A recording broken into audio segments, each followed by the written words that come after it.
A paz do Senhor e Salvador Jesus Cristo em mais um estudo da Sal da Terra Church, situada na Rua Luiz Noguete Júnior, número 487, no bairro de São Pedro. Os nossos cultos acontecem sempre às quartas-feiras e aos domingos, a partir das 19 horas, e sempre convidando você e sua família para estar presente para receber a bênção do Senhor. E o tema de hoje é: dois grandes erros que os homens cometem. Mateus capítulo 22, versículo 29. Vamos então à palavra do Senhor? Mateus 22, versículo 29. Jesus, porém, respondendo, disse-lhes: errais, não conhecendo as Escrituras, nem o poder de Deus. Dois grandes erros que os homens cometem em todas as áreas. São erros gravíssimos. E aqui na introdução está dizendo o seguinte: Jesus aponta esses dois grandes erros que os homens cometem. O primeiro, não conhecendo as Escrituras. Segundo, não conhecendo o poder de Deus. Estas palavras de Jesus foram ditas aos próprios religiosos, de quem era esperado que conhecesse as Escrituras e o poder de Deus. Portanto, esses dois erros podem ser cometidos tanto pelos homens ímpios, como até por nós, os cristãos. Então, dois grandes erros que os homens cometem. Primeiro erro, não conhecendo as Escrituras. A falta de conhecimento das Escrituras mergulha as pessoas na ignorância espiritual. Segundo a Crônica 15:3, a Bíblia diz que Israel esteve por muitos dias sem o verdadeiro Deus e sem sacerdote que ensinasse e sem lei. Olha só, dois grandes erros que os homens cometem. Israel estava nesta situação, e nessa situação sai do foco dois tempos.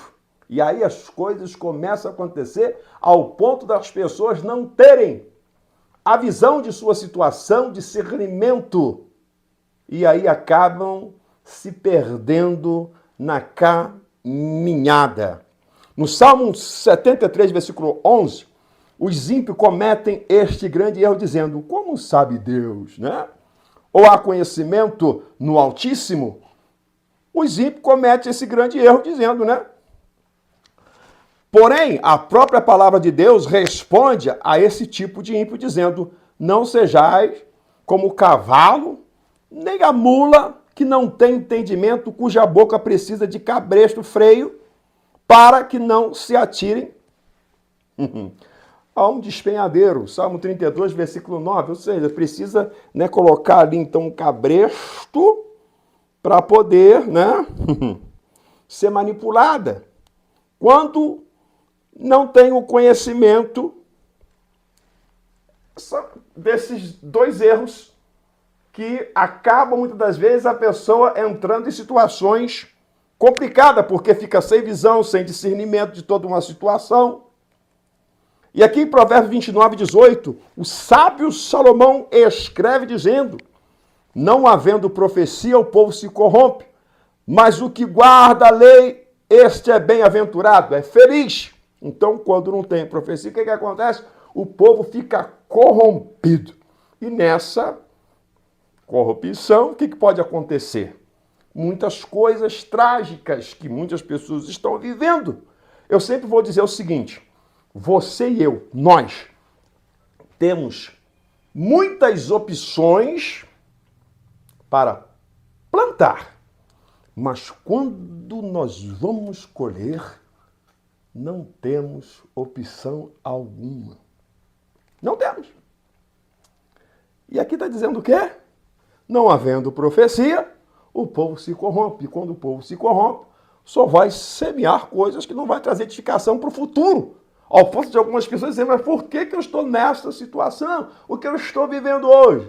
Justamente algumas coisas que você lá atrás deixou de fazer. O tempo que era para você estar buscando a Deus, para estar se envolvendo com as coisas do Espírito, para que hoje você estivesse vivendo o melhor de Deus. Mas Deus não te condena por nada disso. Basta o arrependimento e fazer diferente. Eu quero viver as promessas do Senhor. Está em tempo. Em Oséias capítulo 6, versículo 6, o profeta Oséias escreve dizendo, porque eu quero misericórdia e não sacrifício. Olha só. E o conhecimento de Deus, mais do que o holocausto. Olha o que o profeta está dizendo. Eu quero misericórdia, né? Mais do que o holocausto, conhecimento. Conhecimento. Né? Porque não adianta eu fazer tantos sacrifícios e não ter o conhecimento, de eu não ter um entendimento, não é? Enfim, quando nós temos o entendimento, sabe? A gente, para falar alguma coisa, a gente começa a ouvir e analisar cada palavra no Espírito. E aí a gente começa a ver tantas coisas na ótica de Deus. E é onde que a gente começa a trilhar no Espírito, que a gente começa a ver as coisas acontecer, fluir em nossas vidas. Em Malaquias 2,7, a Bíblia afirma os sábios, os lábios, mas os lábios do sacerdote guardarão a ciência e da sua boca buscarão a lei, porque ele é o anjo do Senhor dos Exércitos. É tão bom a gente ouvir as pessoas que têm palavras do Espírito, porque hoje não se vê muito isso. Se ouve, sim, as pessoas falando o que quer e o que acha que é certo. Mas o que é certo é ter o discernimento e a sabedoria e a ciência de Deus, para que possamos ver o real e chegarmos ao arrependimento e não olhar para dentro de nós, eu estou certo. Certo está o nosso Deus, que sempre quer mostrar onde nós estamos errando. E quando a gente vê, a gente quer melhorar. E a gente consegue viver as promessas do Senhor, o melhor de Deus.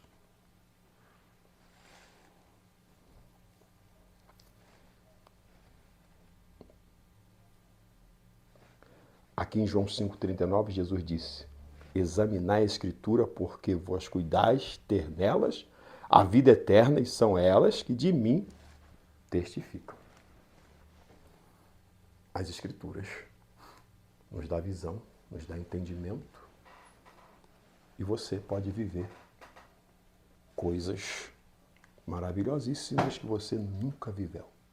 Na vida espiritual, aos sonhos que você tem, mas sonhando com o Senhor, porque Deus sempre tem o melhor para cada um de nós. E quando você está mergulhado nesse entendimento, você consegue ver o que Deus tem para você e você quer viver. Segundo erro, não conhecendo o poder de Deus. Terrível. Quando a pessoa desconhece. A falta do conhecimento do poder de Deus leva as pessoas a duvidarem dos milagres. Eu já duvidei quando eu não tinha entendimento. Eu achava que o Senhor Deus não curava. Mas eu mergulhei ao conhecimento, ao entendimento, e eu adquiri visão de que Deus realmente salva, cura, liberta, transforma. E vivo as promessas do Senhor até o dia de hoje. Quando a gente não tem conhecimento, a gente acaba não conhecendo também o poder de Deus. E as pessoas acabam duvidando do milagre que Deus quer fazer em suas vidas. Então você precisa fazer o que aí? Mergulhar. Se você mergulhar, você vai viver o melhor. É o que o Senhor tem para todos nós.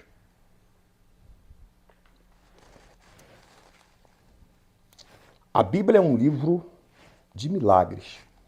Do Gênesis ao Apocalipse, as Escrituras enfatizam o poder de Deus em ação. Infelizmente, alguns homens ainda recusam a crer. Romanos capítulo 19, 22 e o Salmo 14, 1. E o Salmo 62, versículo 11, o salmista escreve dizendo: uma coisa disse Deus, duas vezes a ouvir, que o poder pertence a Deus. Pertence a Deus. E em Lucas 6,19, Lucas escreve o poder de Deus que operava em Jesus, dizendo que toda a multidão procurava tocar-lhe, porque saía dele virtude e curava a todos. Então vou ler para você mais uma vez, para você entender. Lucas descreve o poder de Deus que operava em Jesus, dizendo que e toda a multidão procurava tocar-lhe, porque saía dele virtude que curava a todos. E em Romanos, capítulo 16, Paulo escreve dizendo: porque não me envergonho do evangelho de Cristo, pois é poder de Deus para a salvação de todo aquele que crê. Primeiro dos judeus e também do grego. Poder de Deus. E em 1 Coríntios, capítulo 1, 24, Paulo ainda confirma e afirma com autoridade: mas para os que são chamados, tanto judeus como gregos, lhe pregamos a Cristo o poder de Deus e sabedoria de Deus. Então eu estou falando de dois grandes erros que os homens cometem.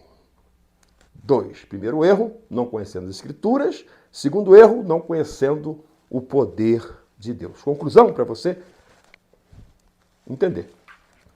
Nós podemos corrigir esses dois grandes erros em nossa vida, examinando as Escrituras diariamente, meditando na lei do Senhor de dia e de noite.